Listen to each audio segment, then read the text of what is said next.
আমার প্রিয় ছাত্র ছাত্রীরা, আশা করি তোমরা সবাই ভালো আছো। তার সামনে 2026-এর মাধ্যমিক পরীক্ষা। এই মাধ্যমিক পরীক্ষায় ডিসেম্বর এবং জানুয়ারি মাস, এই দুটো মাস তোমাদের হাতে আছে। তাহলে এই দুটো মাসে তোমরা কিভাবে প্রস্তুতি নেবে, সেই প্রস্তুতির একটা রুটিন আমি আজকে তোমাদের বানিয়ে দেবো। তাহলে এই 2 মাসে দেখো তোমরা কিভাবে পড়বে। তাহলে তোমাদের টেস্ট পরীক্ষা তোমাদের কমপ্লিট হয়েছে। তাহলে টেস্ট পরীক্ষা শেষ হওয়ার পরে তাহলে ডিসেম্বর আর জানুয়ারি মাসে রুটিনটা দেখো কিভাবে করবে। তাহলে টেস্ট পরীক্ষায় যারা 90% প্লাস নাম্বার পেয়েছো, তা আমি গ্যারান্টি দিয়ে বলতে পারি তারা র্যাঙ্ক করার ক্ষমতা তাদের রয়েছে, তাই তারা র্যাঙ্ক করতে পারে। আর যারা আয়ের থেকে কম নাম্বার পেয়েছো, তবে আমার রুটিনটা যদি ফলো করো, আশা করি তোমরা টেস্টে যা নাম্বার পেয়েছো তার থেকে অনেক বেশি নাম্বার এই পরীক্ষায় তোমরা পেতে পারো। দেখো, এবার আমরা স্টুডেন্টকে দুটি ভাগে ভাগ করে নেব। তাহলে দুটি ভাগে কিরকম ভাগ করে নেব? একটা হচ্ছে সিলেবাস কমপ্লিট করেছে, মানে টেস্ট পরীক্ষার আগে তাদের সিলেবাস কমপ্লিট হয়েছে। আর একটা স্টুডেন্টকে আমি ভাগ করে নেব ভালোভাবে সিলেবাস কমপ্লিট হয়নি। তাহলে দুটি পার্টে হচ্ছে স্টুডেন্ট রয়েছে। তখন আমরা কি করব? যাদের ভালো মতো যাদের কমপ্লিট হয়েছে, অর্থাৎ তারা বইটাকে খুব খুঁটিয়ে খুঁটিয়ে পড়েছে, তাই তাদের সিলেবাসটা খুব ভালো মতো কমপ্লিট হয়েছে, আর তারা পরীক্ষায় আশা করি তারা পরীক্ষায় 90+ নাম্বারও পেয়েছে। তাহলে সেক্ষেত্রে আমি তাদেরকে কি করতে বলবো দেখো। তাহলে প্রথমে হচ্ছে এবিটিএ টেস্ট পেপার সলভ করবে। তাহলে প্রথমে কি করতে হবে? এবিটিএ টেস্ট পেপার সলভ করতে হবে। তাহলে এবিটিএ টেস্ট পেপার যখন সলভ করবে, দেখতে পাবে প্রতি সেটে 3 থেকে 4টি প্রশ্ন কঠিন বলে মনে হবে। তাহলে কটা? 3 থেকে 4টি প্রশ্ন কঠিন মনে হবে। তাহলে সেই কঠিন প্রশ্নগুলো তোমাদের কি করতে হবে? সেগুলো সলভ করতে হবে। তার জন্য একটা কি করতে হবে? খাতা তৈরি করতে হবে। খাতা তৈরি করে তাহলে প্রথমে সেগুলোকে কি করবে? যেদিনই তোমাদের যেগুলো সলভ করতে যে আটকাবে, সেগুলোকে প্রথমে হচ্ছে খাতা তৈরি করে সলভ করে নেবে। তাহলে তোমাদের কঠিন প্রশ্নগুলো কি হবে? একটা খাতার মধ্যে থেকে যাবে, আর তবে সেগুলো হচ্ছে সলভ হয়ে যাবে উত্তর সেদিনই তৈরি করে ফেললে। তারপরে তোমাদের কি করতে হবে দেখো, 3 নম্বর, টেস্ট পেপার সলভ করতে গিয়ে যদি আটকে যায়, দেখবে টেস্ট পেপার যখন সলভ করতে যাবে এরকম অনেক প্রশ্ন তোমাদের আটকে যাবে। তখন মনে রাখতে হবে যে তোমাদের প্রস্তুতি কিন্তু ঠিক মতো হয়নি। তার মানে তোমাদের আবার বইটাকে আরেকবার কি করতে হবে? রিভিশন দিতে হবে। তাহলে আরেকবার তোমরা কি করবে? সেই মুহূর্তে আরেকবার সেই বইগুলোকে আরেকবার রিভিশন করে নেবে। তারপরে কি করতে হবে? 4 নম্বর দেখো, যে টেস্ট পেপার সলভ করার সময় দেখা যাবে 6-7টি পেজে অথবা কোনো কোনো প্রশ্ন 15 থেকে 20টা পেজে রিপিট হচ্ছে। তাহলে তোমরা এখানে বুঝে যাবে যে এবছরের মাধ্যমিক পরীক্ষায় কোন প্রশ্নগুলো সব থেকে গুরুত্বপূর্ণ, অর্থাৎ সেই প্রশ্নগুলোকে তোমাকে আরো বেশি করে তৈরি করতে হবে। আর ডিসেম্বর মাসে চেষ্টা করবে যত বেশি সম্ভব তত বেশি পরিমাণে হচ্ছে টেস্ট পেপার সলভ করবে। শুধু টেস্ট পেপার সলভ করে যাবে, আর সলভ করলে যখন দেখবে এবিটিএ টেস্ট পেপার তোমাদের সলভ হয়ে গেছে, তখন বাজার থেকে আরো টেস্ট পেপার পাওয়া যায়। দেখবে WBTA এবং WBHA টেস্ট পেপার পাওয়া যায়। যদি মনে করো যে তুমি আর একটা টেস্ট পেপার সলভ করতে পারবে, তখন তুমি কি করবে? তখন তুমি হচ্ছে আর একটা টেস্ট পেপার কিনে নিয়ে সেগুলো হচ্ছে সলভ করা শুরু করবে। আর এরপর কি করবে? যে ডিসেম্বরের লাস্ট উইক থেকে পরীক্ষা দেওয়া শুরু করবে। তাতে নিজের মূল্যায়ন, মানে নিজে কতটা প্রস্তুতি হয়েছে তার একটা তোমরা মূল্যায়ন নিজেকে করতে পারবে। তাহলে এই যে প্ল্যানটা বললাম, এটা গেল হচ্ছে তোমাদের ডিসেম্বর মাসের প্ল্যান। তার মানে ডিসেম্বর মাসে তোমরা কি করবে সেই প্ল্যানটা তোমরা পেয়ে গেলে। এবার আসি জানুয়ারি মাসের প্ল্যানে। দেখো, এবার জানুয়ারি মাসের প্ল্যানে কি করবে? তাহলে জানুয়ারি মাসের প্ল্যান হচ্ছে সেলফ স্টাডি প্ল্যান। তার মানে কি? নিজেকে খুব ভালো করে বইগুলোকে পড়তে হবে। তাহলে কি হচ্ছে? সেলফ স্টাডি প্ল্যানে প্রতিটি বইকে খুঁটিয়ে পড়তে হবে। তাহলে তুমি যখনই প্রতিটি বই তুমি খুঁটিয়ে পড়তে যাবে, যেহেতু তুমি সারা ডিসেম্বর মাসটা কি করেছো? টেস্ট পেপার সলভিং করেছো, তাহলে প্রশ্নের সাথে তোমার হচ্ছে অনেক বেশি পরিচিতি ঘটে গেছে। আর যখনই তুমি বই খুঁটিয়ে পড়তে যাবে, সঙ্গে সঙ্গে দেখতে পাবে আরে এই যে টেস্ট পেপারে এই প্রশ্নগুলো তো আমার বারবার এসছে, তাহলে সেই প্রশ্নগুলোকে তোমাকে আরো বেশি গুরুত্ব দিয়ে পড়তে হবে এবং সেগুলোকে আরো বেশি তৈরি করতে হবে। তাহলে তুমি খুঁটিয়ে খুঁটিয়ে পড়ে বইগুলোকে তৈরি করবে, কেন তোমার ব্রেনে অলরেডি ক্লিক করে গেছে যে কোন প্রশ্নগুলো বারবার এসছে, সেগুলো তোমাকে বারবার করে আরো ভালো করে রেডি করতে হবে। তারপরে প্রতিটি সাবজেক্টের পড়া তোমাকে শেষ করতে হবে জানুয়ারির 20 তারিখের মধ্যে। তাহলে জানুয়ারি 20 তারিখের মধ্যে কি করবে, সব পড়াগুলো একদম সবকটা বই শেষ করবে। আর এর মধ্যে তোমরা কি করতে পাবে, যে জানুয়ারি মাসে স্কুল থেকে পর্ষদের একটা টেস্ট পেপার পাবে, আর সেই পর্ষদের টেস্ট পেপার তোমাদের শেষ করতেই হবে। তাহলে সেটা তোমরা শেষ করবে। আর 21 থেকে 27 তারিখ পর্যন্ত, মানে 21 থেকে 27শে জানুয়ারি পর্যন্ত তোমাদের এই সময়টা খুবই ভাইটাল।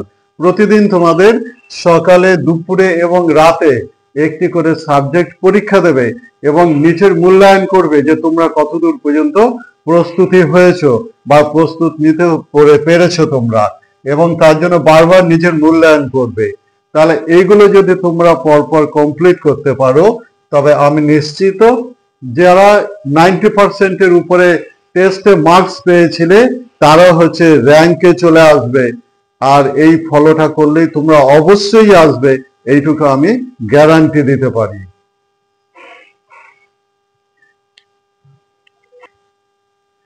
এবার বলি, যারা ভালোভাবে টেস্টের আগে মানে প্রশ্নপত্র অর্থাৎ বই খুব ভালো করে তৈরি করতে পারোনি, অর্থাৎ প্রস্তুতি ভালো হয়নি, তাদের কথা বলি। তাহলে এরকম স্টুডেন্টের সংখ্যা প্রায় 60 থেকে 70%।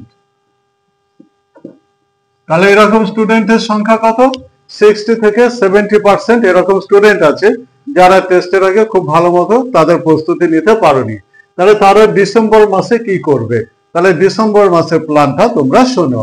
তাহলে ডিসেম্বর মাসের 15 তারিখের মধ্যে তোমাদের প্রতিটি বই খুঁটিয়ে খুঁটিয়ে পড়ে তোমাদের তৈরি করতে হবে, একদম মাস্ট তোমাদের তৈরি করতেই হবে, যেহেতু টেস্টে তোমাদের খুব ভালো মতো তৈরি হয়নি। তারপরে কি করবে, দেখবে টেস্ট পেপার বাজারে এবিটিএ টেস্ট পেপার অলরেডি বেরিয়ে গেছে, সেই টেস্ট পেপারটাকে তোমরা কি করবে, সলভ করবে। তার প্রতিটি সেট তোমরা যে টিচারের কাছে পড়ো তার কাছে তোমরা সলভ করার পর তাই সেই টিচারকে দিয়ে সেগুলোকে কারেকশন করিয়ে নেবে। তাহলে কি হবে, যেগুলো কারেকশন হয়ে গেছে তোমরা সেই সঠিকটা তোমরা শিখে নেবে, যাতে কোনো প্রশ্নের উত্তর কখনো ভুল দেওয়া না হয়। তাহলে তোমরা সেগুলো কি করবে, তোমাদের কারেকশনও করাতে হবে আর সঠিক উত্তরটা শিখে নিতে হবে, তবেই কিন্তু তুমি পরীক্ষায় সঠিক উত্তর দিয়ে আসতে পারবে। এবিটিএ টেস্ট পেপার, এই পেপারটা তোমাদের সলভ করতেই হবে। অন্য যে টেস্ট পেপার ডব্লিউবিটিএ বা ডব্লিউবিএইচ যেগুলো আছে সেগুলো তোমরা নাই বা করলে, কিন্তু এবিটিএ টেস্ট পেপার সলভ তোমাদের করতেই হবে। আর কোনো প্রশ্ন যদি রিপিট হয়, আর কি আবার কোনো প্রশ্ন যদি কঠিন প্রশ্ন হয়, তাহলে সেই প্রশ্নের একটি খাতা তৈরি করবে। সেই খাতা তৈরি করার পর কি করবে, সেখানে উত্তরগুলোকে পরপর লিখে আবার তৈরি করবে। তাহলে তোমাদের ডিসেম্বর মাসটা এইভাবে তোমাদের তৈরি করতে হবে। এবার তোমরা জানুয়ারি মাসে সেলফ স্টাডি প্ল্যানটা দেখো। তাহলে তোমরা জানুয়ারি মাসে কি করবে, তাহলে জানুয়ারি মাসে প্রথমেই তোমাদের বইটাকে খুঁটিয়ে খুঁটিয়ে পড়তে হবে। তাহলে প্রতিটি বই মানে প্রতিটি সাবজেক্ট খুঁটিয়ে খুঁটিয়ে পড়তে হবে।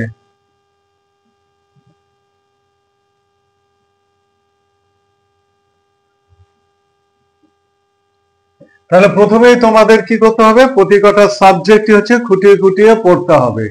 তাহলে কিভাবে পড়বে, দেখো মনে রাখার একটা পদ্ধতি। তোমরা কি করবে, প্রতিটি সাবজেক্টই এই সোমবার থেকে শনিবার পর্যন্ত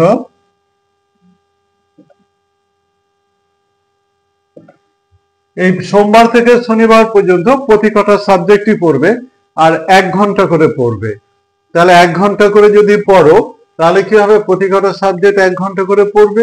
দেখো আগে তোমরা বইটাকে এর আগে একবার শেষ করেছো, তবে এবার যখন পড়বে এক একটা সাবজেক্ট পড়তে বেশি সময় লাগবে না, 1 ঘন্টা পড়লেই তোমাদের কি হবে, অনেকটা পর্যন্ত কভার করতে পারবে। আর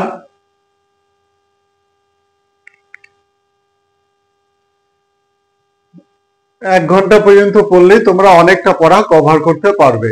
তাহলে এইভাবে কি করবে, মানে 6খানা সাবজেক্ট, তাহলে 1 ঘন্টা করে 6টি সাবজেক্ট সমান 6 ঘন্টা পড়বে। আর অঙ্ক 2 থেকে 3 ঘন্টা করবে। অঙ্ক হচ্ছে 2 থেকে 3 ঘন্টা প্র্যাকটিস করবে, অতএব কি হবে, 8 থেকে 9 ঘন্টা পড়তে হবে। তাহলে 8 থেকে 9 ঘন্টা তোমরা হচ্ছে পড়বে। তাহলে কি করবে, দিনে হচ্ছে 8 থেকে 9 ঘন্টা যদি পড়ো, তাহলে কি হবে, প্রতিটি বই এরকম ভাবে পড়তে থাকলে এটা হচ্ছে সেলফ স্টাডি প্ল্যান। এবার সোমবার থেকে শনিবার পর্যন্ত যা পড়েছিলে, রবিবার রিভিশন করবে।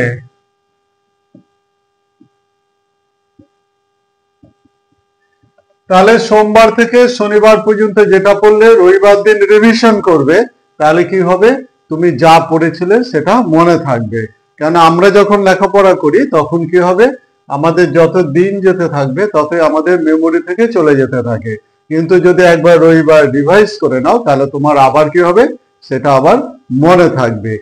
তারপরে কি করবে, আবার নেক্সট উইকে আবার সেরকম সোমবার থেকে শনিবার পড়বে। শনিবার পড়ার পর যতটা পড়েছিলে রবিবার দিন রিভিশন করবে।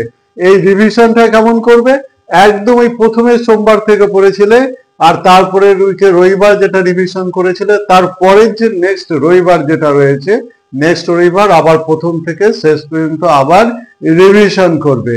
তাহলে এইভাবে রিভিশন করলে কি হবে, যে জানুয়ারির 1 তারিখ থেকে 1 থেকে 15 জানুয়ারি পর্যন্ত 15 জানুয়ারি পর্যন্ত এইভাবে রিভিশন করবে।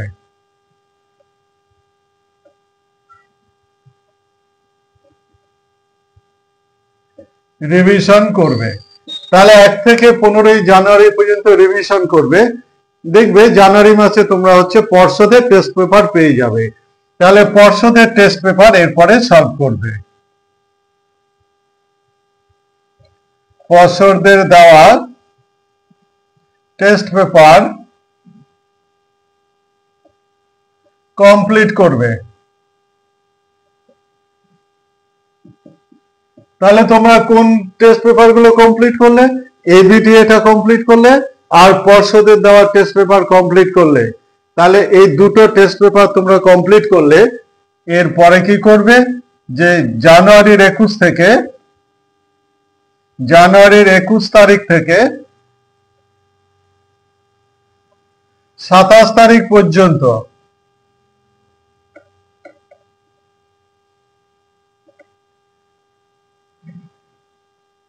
সকালে,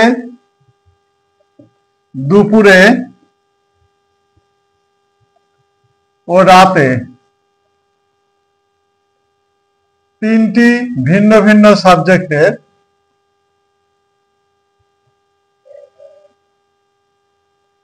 পরীক্ষা দেবে। অর্থাৎ নিজেকে মূল্যায়ন করতে হবে যে কতদূর পর্যন্ত তোমাদের প্রিপারেশন হয়েছে, সেটা মূল্যায়ন করবে, নিজের মূল্যায়ন করবে।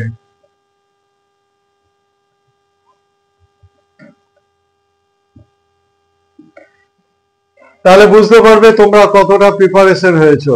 এইভাবে যদি তোমরা ফলো করো, তাহলে আশা করি তোমরা হচ্ছে টেস্টে যে পার্সেন্টেজ নাম্বার পেয়েছো মাধ্যমিকে, তার থেকে অনেক বেশি পার্সেন্টেজ নাম্বার তোমরা হচ্ছে পাবে এবং পরীক্ষা অনেক ভালো হবে। তারপরে 27 তারিখ থেকে তারপরে পরীক্ষা যতদিন না হয় ততদিন পর্যন্ত তোমরা তোমাদের নিজেদের মতো প্ল্যান করে এগোবে।